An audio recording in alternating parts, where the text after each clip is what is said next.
अक्कलकोट माझ्या स्वामींचा निवास, स्वामी चरणाचा धरा तुम्ही ध्यास।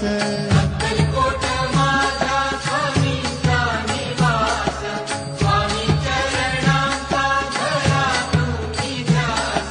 जारे जारे सारे स्वामी दर्शनाला, स्वामी पूजनाच्या सोहळ्याला, स्वामी पूजनाच्या सोहळ्याला। स्वामी समर्था माझे आई मधला काम द्यावा पाय, स्वामी समर्था माझे आई मधला काम द्यावा पाय। देह मंदिरात